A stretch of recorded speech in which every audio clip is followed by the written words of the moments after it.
Mga issue tungkol sa buhay. Paggamit ng pinagbabawal na gamot. Pare, nasa langit na ba ako? Parang lumilipad ako. Ang sarap ng feeling. Pamilyar ka ba sa mga katagang nasabi? Sino kaya ang maaring magsabi nito? Tama, ito ay mga katagang mula sa isang taong high sa droga. Dahil sa droga, ang isip ng tao ay nagiging blank spot. Nahirapan ng isip na iproseso ang iba't ibang impormasyon na dumadaloy dito. Alkoholismo. Tulad ng paggamit ng ipinagbabawal na gamot, ang alkoholismo o labis na pagkonsumo ng alak ay may masasamang epekto sa tao. Ito ay unti-unting nagpapahina sa kanyang enerhiya, nagpapabagal ng pag-iisip at sumisira sa kanyang kapasidad na maging malikhain. Dahil sa kaibahan ng kanilang pag-uugali at kawalan ng focus, nababawasan ng kakayahan sa paglinang na makabuluhang pakikipagkapwa ang mga nagugumon sa alkohol. Ang ilan sa mga away at gulo na nasasaksihan natin sa loob at labas ng ating mga tahanan ay may kinalaman sa labis na pag-inom ng alak. Kung minsan nauuwi pa ang mga away na ito sa iba't ibang krimen. Abortion. Ano ba ang abortion? Ang abortion na pagpapalaglag ay pag-alis ng isang pitos o sanggol sa sinapupunan ng ina. Sa ilang bansa, ang abortion ay tinuturing na isang limitong paraan upang kontrolin o pigilan ang paglaki ng pamilya o populasyon, ngunit sa Pilipinas, itinuturing itong isang krimen. Narito ang sumusunod ng mga pangunahing katanungan ukol sa abortion na nilalayong sagutin sa module na ito. Una, makatwiran ba ang abortion o pagpapalaglag? Ikalawa, may ituturing na bang tao ang sanggol sa sinapupunan ng ina?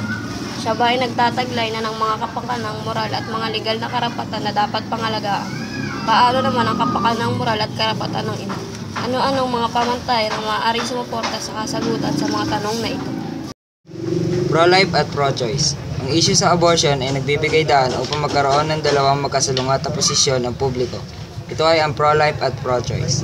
Pro-life, naniniwala ang mga tagapagtaguyod ng posisyong ito na A. Ang sanggol ay tinuturing na isang tao mula sa sandali ng paglilihi. Ito ay nangangahulugang ang pagpapalaglag sa kanya ay pagpatay, na tuwirang nilalabag ang mga pamantayang moral at batas positibo. B. Kung ang pagbubuntis ay resulta ng kapabayaan ng ina, halimbawa, hindi niya ginawa ang tamang pag-iingat upang epektibong maiwasan ang hindi nilalayong pagbubuntis. Dapat niyang harapin ang kahihinatnan nito. Tungkulin niya na iwasan ang pagbubuntis kung siya at ang kanyang asawa ay hindi nais magkaanak. C. Kung magiging katanggap-tanggap sa lipunan ng abortion, maaaring gamitin ito ng mga tao bilang regular na paraan para hindi ituloy ang pagbubuntis. D. Ang lahat ng sanggol ay may mahusay na potensyal. Bawat isa na ipinalalaglag ay maaaring lumaki at maging kapakipakinabang sa lipunan o sa buong mundo. E. Maraming mga relihiyon ay hindi nag-endorso ng pagpapalaglag o ilang mga paraan ng birth control dahil sa paniniwalang ang pagkikipagtalik ay para sa layuning pagpaparami, procreation, lamang at ang sinumang batang nabubuhay ay mga anak ng Diyos. Ang pagkitil sa buhay ng isang anak ng Diyos ay masama. Pro-choice. Ang mga tagapagsulong na posisyong ito ay pinanatili na A. Ang bawat batang isinisilang sa mundo ay dapat mahalin at alagaan. Ang tamang pagpaplano sa pagkakaroon ng anak ay karaniwang nagbubunga ng mas magandang buhay para sa mga bata dahil may kakayahan ng mga magulang na suportahan ng kanilang mga anak sa pisikal, emosyonal at pinansyal na aspekto. B. Ang fetus ay hindi na maituturing na isang ganap na tao dahil wala pa itong kakayahang mabuhay sa labas ng bahay bata ng kanyang ina. Hindi maituturing na pagpatay ang pagpapalaglag ng isang fetus dahil umaasa pa rin ito sa katawan ng kanyang ina upang mabuhay. Ang unang prioridad sa makatuwid ay ang katawan ng ina at may karapatan siyang magpasya para rito. Ang katawan ng isang babae ay bahagi ng kanyang sarili at nararapat siyang maging malaya na gawin kung ano sa palagay niya ang kinakailangan para sa kanyang katawan at pangkalahatang kalusugan sa anumang sitwasyon. C. Sa mga kasong rape o incest, ang sanggol ay maaaring maging tagapagpaalala sa babae ng trauma na kanyang naranasan. Ayon sa ilang pananaliksik, ang mga sanggol na ipinanganak bunga ng mga ganitong kaso ay nakaharap sa mataas na panganib ng kapabayaan o pang-aabuso mula sa kanilang mga ina. D. Kung sakaling ituloy ang pagbubuntis at magpasya ang ina, dalhin sa bahay ampunan. ang sanggol pagkatapos, maraming bahay-ampunan ang kulang sa kapasidad na magbigay ng pangunahing pangangailangan ng mga bata. E. Ang abortion sa pangkalahatan ay ligtas na pamamaraan.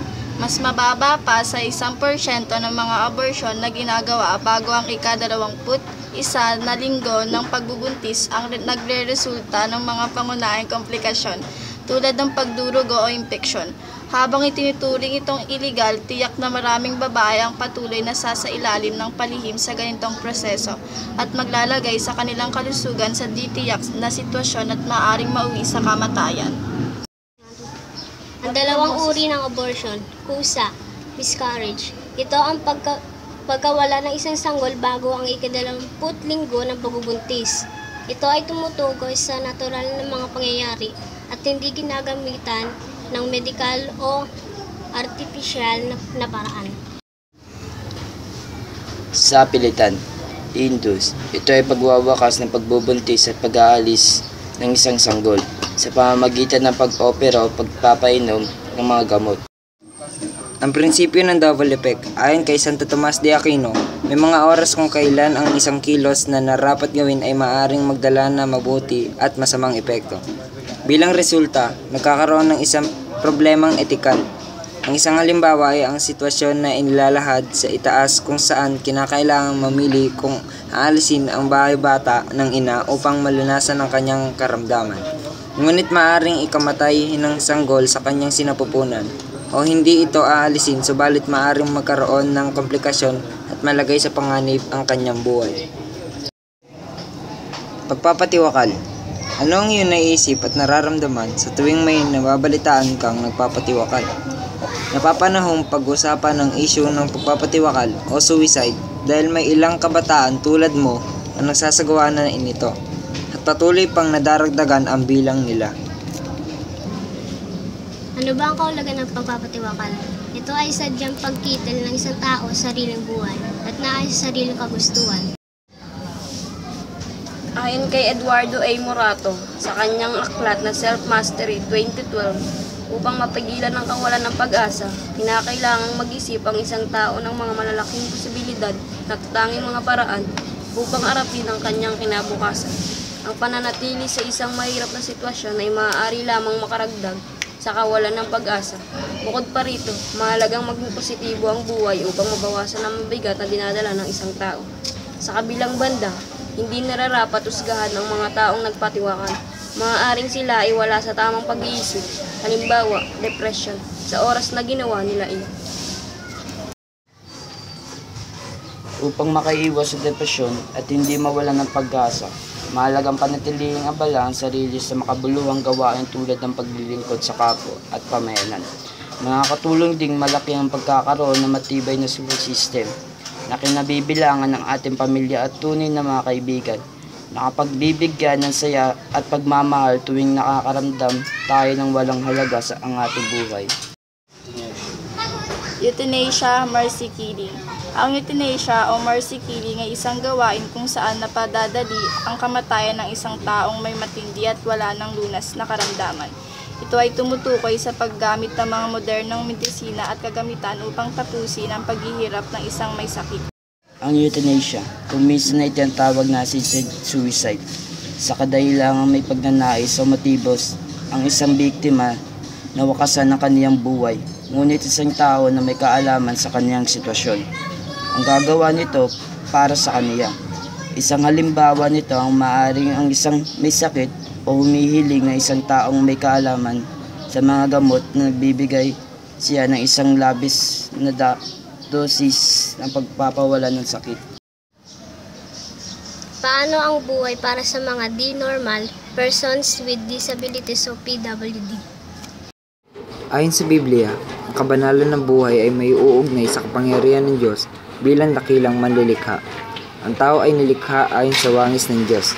Nangangahulugang ito na ang tao ay may mga ilang katangian na gaya ng katangian niya. Ngunit hindi ito tumutukoy sa material na aspeto. Sinasabi ng Biblia na ang Diyos ay espiritu, kaya siya ay walang pisikal na katawan o anyo. Dahil dito, ang tao ay nilalang na may espiritu. Ito ang pinagkaiba ng tao sa mga hayop at iba pang nilikha ng Diyos. Binigyan niya tayo ng kakayahang mag-isip, pumili, magdesisyon at makisama. Lahat ng tao, anuman ang katayuan sa buhay ay pantay-pantay sa kakayahang ito. Ayon kay Pope Francis ng Roma, ang buhay ng tao ay napakahalaga. Kahit na ang mga pinakamahihina at madaling matukso, mga may sakit, matanda, mga hindi pa isinsilang at may hirap, ay mga obra ng Diyos na ginagawa sa sarili niyang imahe. Laan upang mabuhay mapakailanman at karapat-dapat ng mataas ng paggalang at respeto. Bukod pa rito, ang tao ay nilikha na may likas na pagkahilig sa kabutihan, kahit pa sinasabing siya ay may kalayaang pumili para sa sarili. Inaasahan pa rin na magiging mapanagutan siya sa bawat pagpapasya at pagkilos na kanyang isasagawa. Magkaroon man ng iba't ibang impluwensya galing sa media at kapaligiran, nararapat lamang na gamitin niya ang kanyang mapanuring pag-iisip upang makabuo ng mabuti at tamang posisyon tungkol sa iba't ibang isyong moral sa buhay.